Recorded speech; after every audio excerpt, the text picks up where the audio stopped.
Bhopal gas त्रासदी के 40 साल बाद हाई सिक्योरिटी में भेजा गया 337 मीट्रिक टन जहरीला कचरा।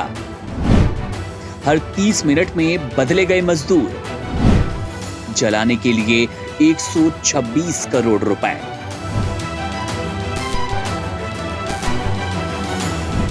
वो साल था 1984 का। तारीख 2 से 3 दिसंबर की आधी रात, जब मध्य प्रदेश की राजधानी भोपाल में दुनिया का सबसे बड़ा औद्योगिक हादसा हुआ।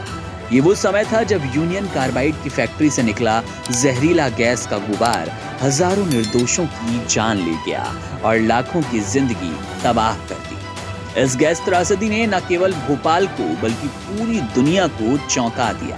लेकिन इसके बाद जो जहरीला कचरा फैक्ट्री में पड़ा था, वो भोपाल के लिए एक और खतरे की तरह बनकर कई दशकों तक जिंदा रहा।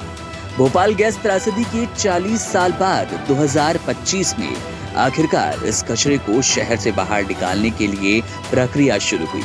ये कचरा इतना खतरनाक था कि उसका हर एक कदम एक चुनौती बनकर सामने आ रहा था।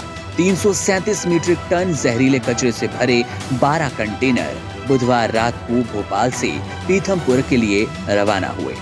इन कंटेनरों का कचरा यूनियन कार्बाइड फैक्ट्री का वो कचरा था जो हरियाली और पानी को नुकसान पहुंचाने के साथ साथ भोपाल के लोगों के लिए खतरा बन चुका था। कंटेनरों की सुरक्षा के लिए पुलिस बल तैनात किया गया। एक ग्रीन कॉरिडोर बनाया गया। हर चौराहे पर खास इंतजाम किए गए ताकि कोई भी दिक्कत ना हो।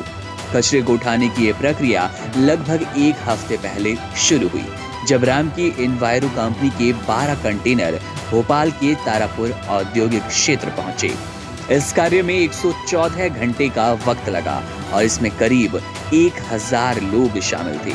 कचरे को उठाने के लिए 100 एक्सपर्ट और मजदूरों की एक टीम लगी, जिनमें प्रत्येक मजदूर को हर 30 मिनट में जांच करवानी पड़ती थी। ऐसा इसलिए क्योंकि ये कचरा अत्यधिक जहरीला और खतरनाक था। मजदूरों की सुरक्षा के लिए उन्हें पीपीई किट पहनने के अलावा उनके खाने, आराम करने और नहाने के लिए विशेष इंतजाम थे। कचरे को सुरक्षित रूप से उठाने के लिए उसे उच्च गुणवत्ता वाले HDPE यानी कि हाई डेंसिटी पॉलीथीन बैग में पैक किया गया, जिससे किसी प्रकार की रासायनिक प्रतिक्रिया ना हो। इस प्रक्रिया में 50 से अधिक मजदूरों ने भाग लिया और हर बैग को पूर्ण सुरक्षा के साथ भरने का काम किया।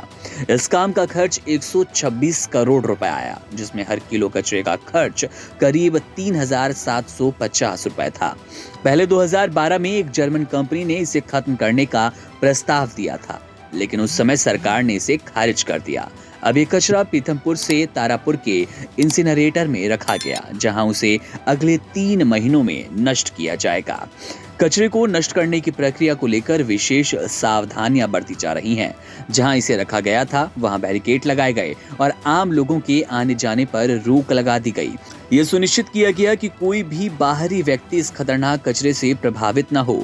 कचरे को नष्ट करने के बाद उसका अवशेष यानी कि राख भी पूरी तरह से नष्ट किया जाएगा, ताकि भोपाल और उसके आसपास का पर्यावरण पूरी तरह से सुरक्षित हो सके।